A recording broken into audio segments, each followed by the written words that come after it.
What's up guys, Steve Cook here from fitnessculture.com. Today we're going over how to properly train the abs. So to fully train the abs, we need to understand what each function of the different muscles in our abdomen do.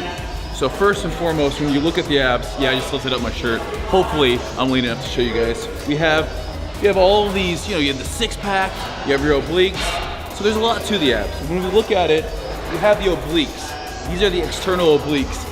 They run down towards the midline. From there, if you were to peel back that layer, so these are gonna come from side crunches, side knee ups, anytime we're twisting.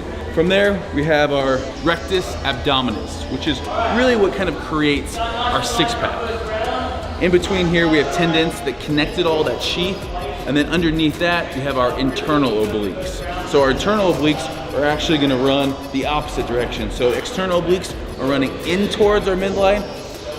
That's our external obliques are running in towards the midline. Our internal obliques actually run the opposite way.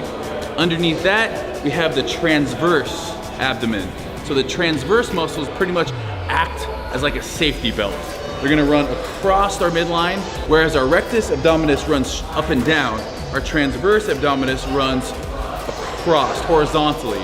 And basically, like I said, that function is to keep everything stable. So things like plank are gonna work that. So for bodybuilding, we tend to work a lot of rectus abdominal and then also external obliques. A lot of times we fail to really get into the transverse by doing planks and also some of those bigger side to side movements that we're gonna be doing today. I don't do these all the time. I really focus on these when I want to concentrate on core strength.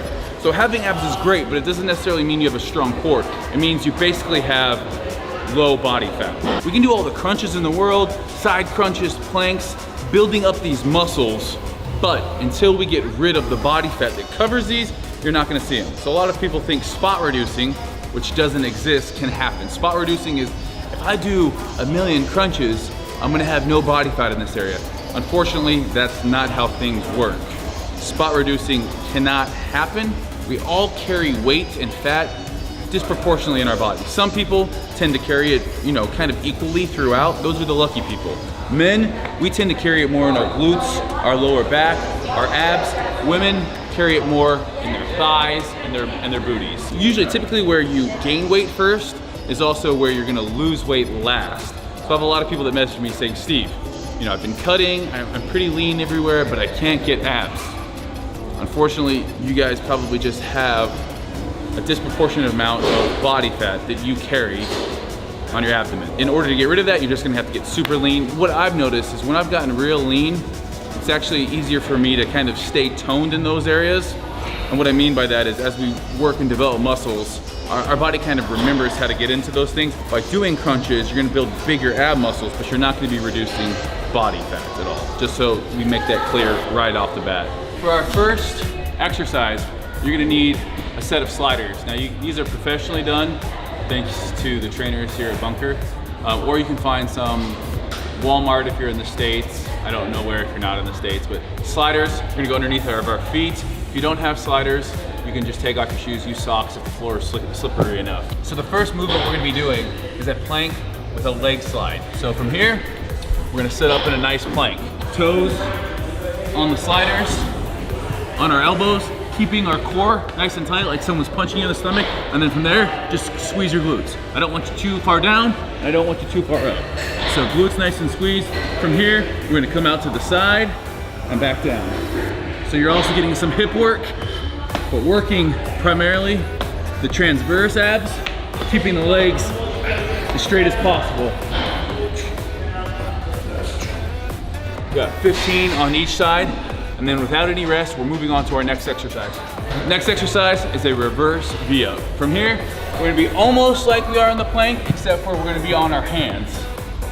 Our core is still nice and tight, glutes are squeezed.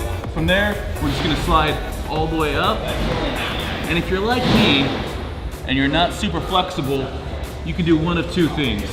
The first would be to bend your knees, which I don't recommend. The second would be to get a plate, put your hands on the plate. Now that allows, I'm off the ground a little bit more, I have more room to slide my feet underneath. So we're gonna be right here, right there. Back to the starting position. 2, 3,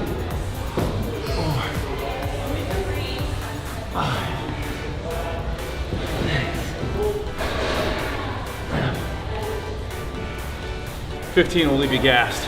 Moving into our next exercise, no break, straight into it. The third and final movement in this tricep is a band resisted sit-up. So you're gonna find different bands out there. This one's purple and it has a medium resistance. I'm gonna find the pole in the gym and I'm just gonna loop it around and pull it through. From there, I'm gonna get into a sit-up position. I'm just gonna put that band over top of my head. You can already feel that resistance pulling on me here. So you can either have a partner sit on your toes, or if you don't have a partner, have the dumbbells. That way you're not moving all the way around. Because this band wants to pull you back. So either having a partner or the dumbbells on the toes is gonna help a whole lot. From there, starting in a crunch position and just coming up, keeping our hands either in front of us or to our sides. I don't want them behind your neck. Squeezing, coming back down.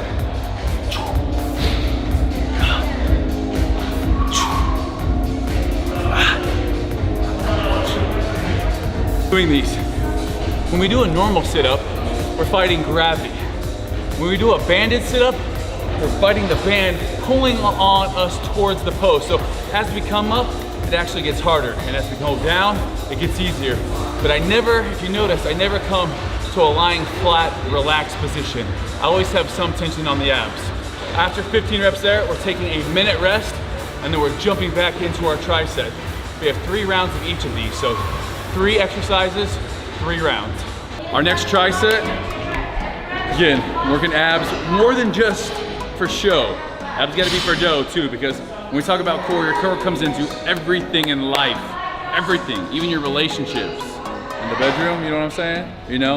Yeah, no. We'll talk more about that later. That's a different video. All right, so we got ball slams. Biggest thing on ball slams, we're starting up here, and we're not just dropping it. I see a lot of people when they're doing ball slams, just starting up here and doing that. No, that's not what we're doing. We're trying to generate so much force, posterior chain, pulling down, almost like a skier, pulling down. So here, boom, picking it back up. We got 15. It's gonna look something like this.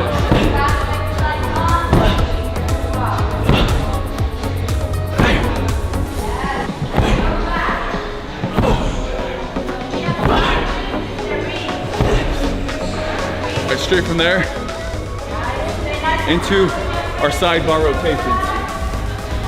Biggest thing here, keeping the arms straight. I don't want it too far away from your body either. So we're gonna start off at about 60 degrees, keeping the arms straight as possible, just rotating, fighting on the way down, and come back up. This is working the intercostals, external, internal obliques, all that good stuff. We got 10 each side. Key is to do them nice and slow. Arms straight at all times, fight it.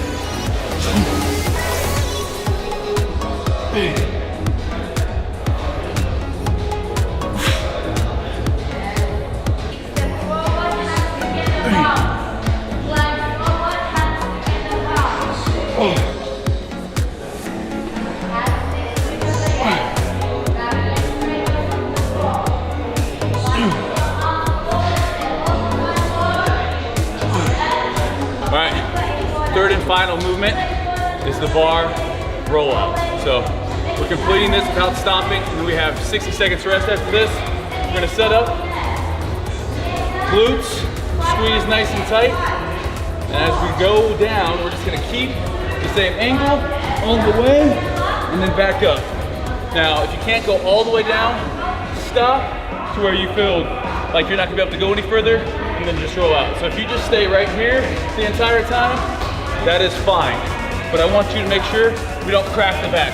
I don't want you doing this. Bending and putting those glutes up in the air to pull the weight back. Glutes should stay tight throughout the movement. Arms straight, using the abs the entire time.